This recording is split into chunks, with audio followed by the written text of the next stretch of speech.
Donc se délie aux États-Unis, plusieurs élus démocrates ont décidé de sortir du silence. Ils appellent au retrait de leur candidat Joe Biden. Il y a urgence, la présidentielle c'est dans 4 mois. Bonjour Mathieu Mabin, vous êtes au plus près du sinistre. Disons-le, l'incendie est en train de se propager à tous les étages. Est-ce le début d'une prise de conscience ? Alors, il y a bien quelques signaux, en effet, si on assiste à une prise de conscience, effectivement, cela ne peut pas être néanmoins la prise de conscience de la classe politique, puisque cela voudrait dire que les élus de ce pays, les cadres du Parti démocrate et jusqu'aux plus proches conseillers de Joe Biden à la Maison-Blanche, n'avaient rien remarqué jusqu'à présent.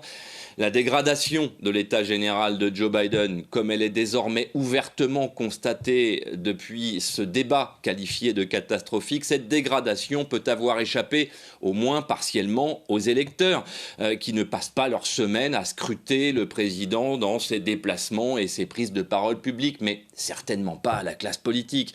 Quand Nancy Pelosi, cette figure historique du Parti démocrate et dont l'influence reste intacte et puissante ici à Washington, quand Nancy Pelosi affiche son soutien total au président en feignant de ne rien remarquer, elle suscite en réalité une cascade de commentaires et participe à la désinhibition et à la libération de la parole inquiète des élus du Congrès. Et c'est ce à quoi on assiste.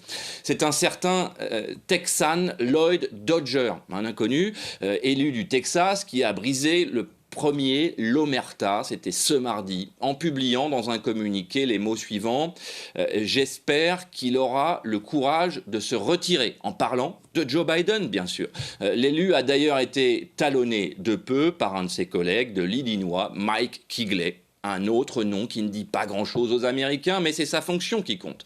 Les jours ont passé depuis le débat et les élus de première ligne s'attendaient probablement à l'ouverture d'un dialogue interne chez les démocrates après le fiasco ou à une déclaration de Joe Biden reconnaissant au moins un problème. Mais ces derniers jours, nous n'avons assisté qu'aux explications embarrassées des porte-paroles plutôt maladroit de la Maison-Blanche et à ce qui, franchement, a l'apparence d'une séance de déni collectif désormais de la part des principaux dirigeants du parti, en tout cas.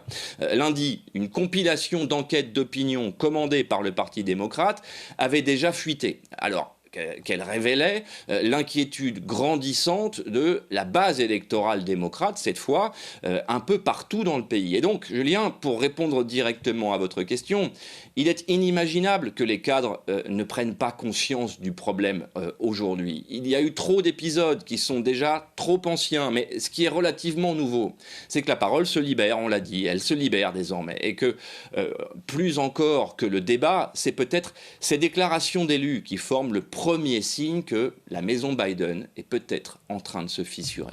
Et Mathieu, il y a une femme qui est en train d'émerger. C'est la vice-présidente, Kamala Harris. La vice-présidente qui se dit honorée de travailler avec Joe Biden. Se prépare-t-elle toutefois à toutes les éventualités ?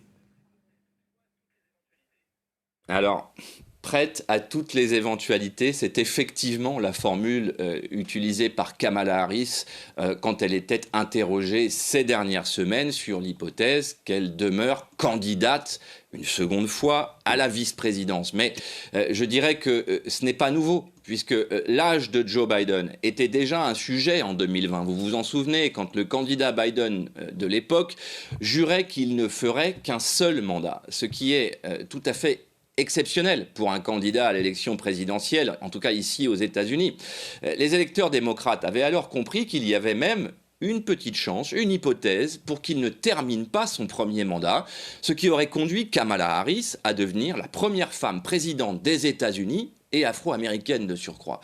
Dans le camp démocrate, ce projet plaisait beaucoup à toute une portion de l'électorat. Seulement voilà, en dehors du parcours exceptionnel de Kamala Harris et du fait qu'elle incarne une sorte d'idéal à atteindre dans ce pays morcelé, on le sait, on se le répète à longueur d'intervention, une sorte de nouveau progrès depuis Barack Obama. Mais en dehors de toutes ces qualités, il manque tout simplement à Kamala Harris la validation du peuple américain.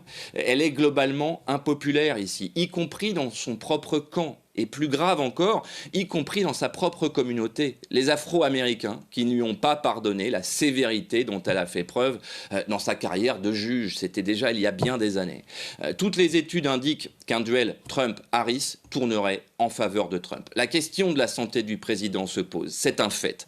Et donc immédiatement, d'autres noms émergent. Joe Biden doit réunir les gouverneurs cette semaine, au moins 2 parmi eux, celui de Californie et celle du Michigan, pourrait faire l'affaire s'il fallait remplacer au pied levé le candidat démocrate. Mais on pense aussi à Pete Buttigieg, qui avait fait une campagne remarquée pour les primaires de 2020, vous vous en souvenez, j'en suis sûr, et qui appartient aujourd'hui à l'administration Biden. Mais vous voyez bien qu'on n'en est pas encore tout à fait là. Dans le fond, si Joe Biden ne devait pas concourir, le seul qui pourrait organiser sa relève aujourd'hui, en urgence, et donner une chance au Parti démocrate de ne pas se faire ratatiner par Donald Trump le 5 novembre, le seul qui peut dégager la voie aujourd'hui, c'est Joe Biden. Voilà, c'est toujours très simple avec vous, hein. Merci beaucoup Mathieu Mabin, sinon vous pouvez venir en France et la pagaille aussi.